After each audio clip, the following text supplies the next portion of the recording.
Desember kemarin saya semenjak sebelum Desember kan saya udah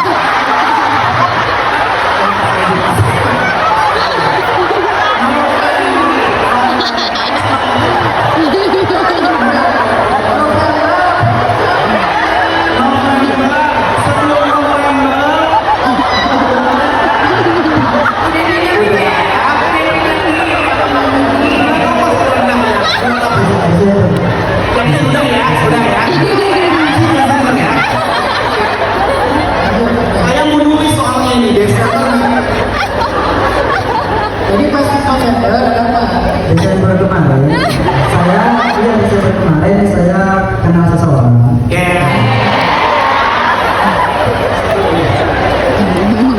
Tapi serunya di sini mungkin akan bikin kecewa. Jadi nggak awalnya mungkin seru, emang Desember sama Januari ini ceritanya saya emang seru karena Desember kemarin saya kenal sama seseorang. Ketika seseorang tersebut dikecewakan sama seseorang lain.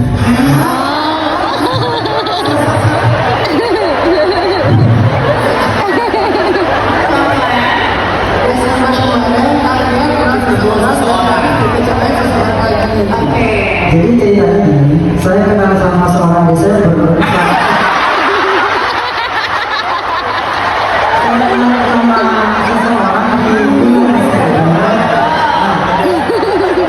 Dia itu seorang wanita yang mungkin dia udah cerita sama saya ingin kenal sama orang, kalau sudah kenal mungkin saya ingin menjalani hubungan yang serius. Nah ini kayak temanya dari sini ya. Nah ketika di Desember itu dia bilang kalau ada yang serius sama saya datang ke rumah katanya gitu kan. Nah saya sebagai cowok yang itu Jadi dia jelas sama dia. dia cerita karena dia sebelum lagi dia cerita sama saya kemarin habis lamaran sama seorang pria, tapi saya ditinggal sama pria tersebut. Otomatis saya sebagai pria selanjutnya masuk ke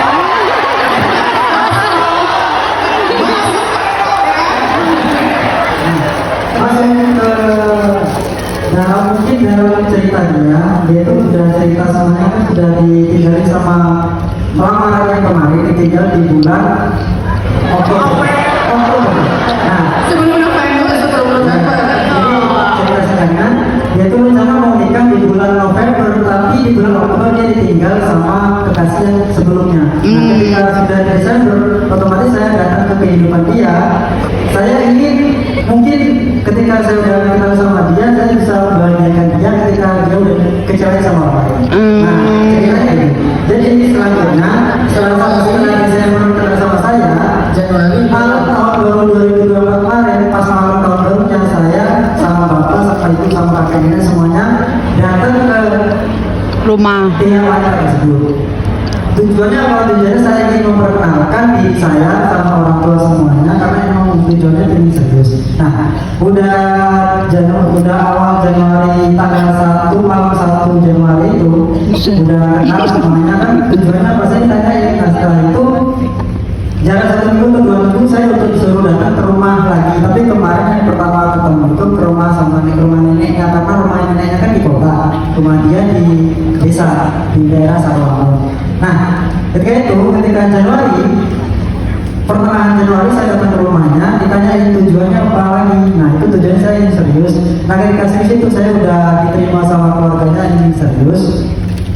Setelah itu dia bilang kalau emang serius bulan 2 kita lamaran katanya.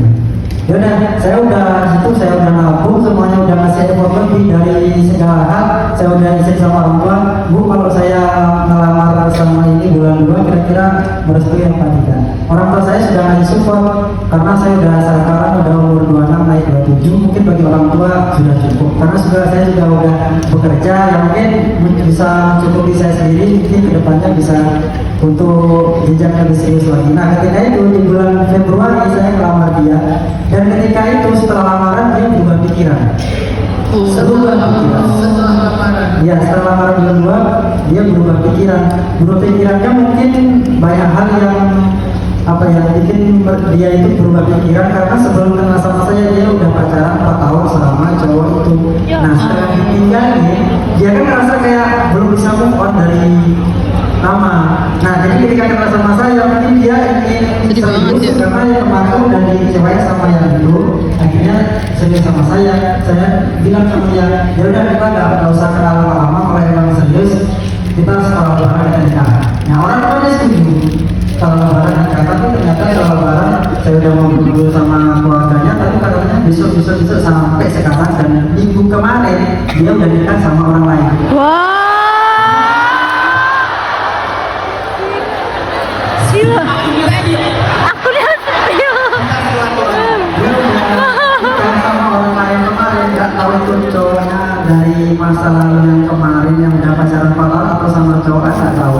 Karena saya lihat dari IG story-nya itu dari adik saya kan berteman tinggi sama dia cewek itu.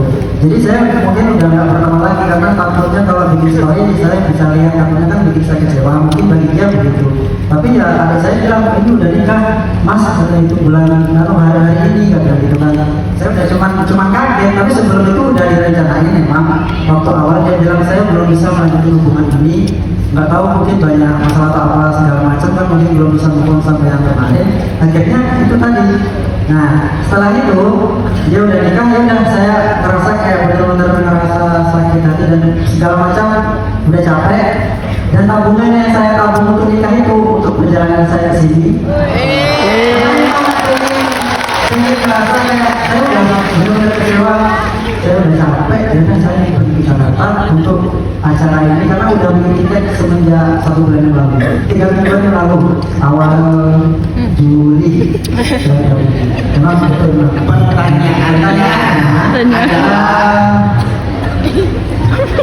ada orang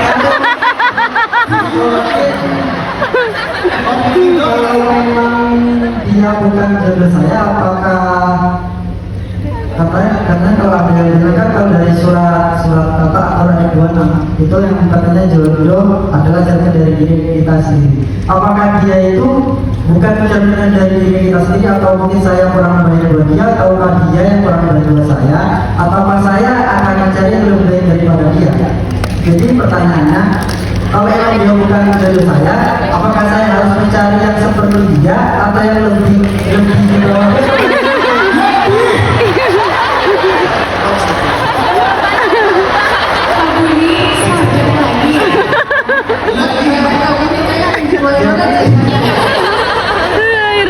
Ini air bunga kayaknya. Bagaimana saya sebagai Iya, manusia yang mungkin banyak kurangnya, banyak kesalahannya, bagaimana cara saya bisa menghadapi masalah ini? Saya mencari yang lebih baik daripada saya, atau saya mencari yang lebih baik daripada dia? Kira-kira lebih baik yang mana saya?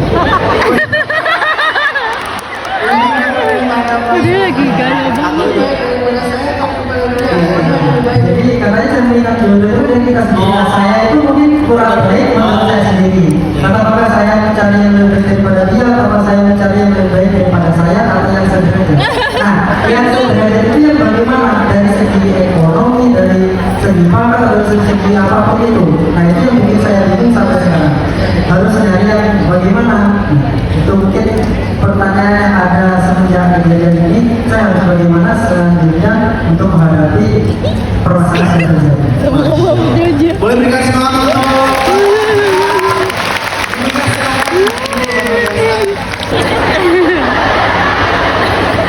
Sedih banget. akhirnya itu orang baik banget dan tulus, karena tulus itu bahaya tulus. Saking tulusnya akhir karena mungkin nggak banyak kenal cewek dan nggak tahu dunia masalah kayak gini ya. Keputusan akhir untuk segera hadir dalam kehidupan dia ya, ketika dia sedang kayak gitu tuh menurut saya keliru. Dan itu jadi pelajaran buat kita semuanya, buat akhir di sini lagi diajarkan oleh Allah sesuatu hal yang berharga dalam hidup. Apa hal yang diajarkan Allah dari peristiwa akhir ini? Jangan pernah bersaing dengan masa lalu.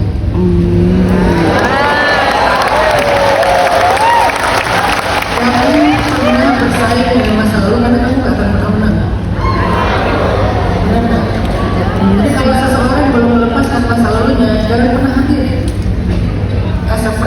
lah, tapi hadir dalam kehidupan pribadinya, apalagi mengharapkan sebuah status, jangan akhir.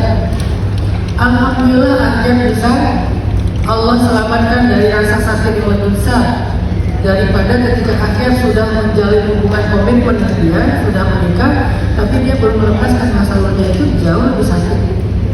Meskipun akhir udah jadi suaminya, meskipun kalau udah jadi istrinya seseorang, kalau dia belum melepaskan masa lalu, kalian gak akan pernah menang di hatinya. Iya sih. Kalau mau hadir di hatinya, lepaskan dulu masa lalunya. Kalau belum selesai dengan masa lalunya, jangan pernah hadir, karena kalian gak akan pernah menang. Sesoleh apapun orangnya, percaya dengan kata saya. Sesoleh apapun mau hafiz 30 juz kan? Kalau dia belum selesai dengan masa lalunya, kalian gak akan pernah menang. Lagian ngapain kita bertaruh di dalam sebuah pertandingan yang kita pasti kalah? Kenapa kita kalah, Ustaz? Karena wasitnya curang. Karena wasitnya, siapa wasitnya? Dia kan berfair sama tim nama dan masalahnya kan. Kalau wasitnya curang, kita gak akan pernah menang. Terus ngapain kita tanding di sebuah pertandingan yang kita gak mungkin menang? Jadi akhir Allah lagi ngasih akhir pelajaran berharga, dan itu mahal akhir. Alhamdulillah akan dapat itu dengan kondisi yang gak harus patahnya berkali-kali. Oke, memang patah sih akhir sekarang, tapi kayak ini patah ini yang mau mengajarkan akhir tentang kebijaksanaan. Karena jadi orang baik aja belum cukup dalam hidup, kita perlu jadi orang baik yang bijaksana, orang baik yang experienced, orang baik yang yang paham tentang situasi. Jadi nggak cukup niat baik akhir aja, akhir harus paham kondisinya. Nanti kalau akhir ketemu lagi sama cewek yang lagi patah hati, jangan buru-buru ngasih hati, nanti akhir akan kecewa lagi. Sampai dia udah benar-benar selesai dari masalahnya, baru akhir hadir. Itu pertama, akhir. Yang kedua, yang dimaksud dengan cermin itu kan terjemahan akhir ya.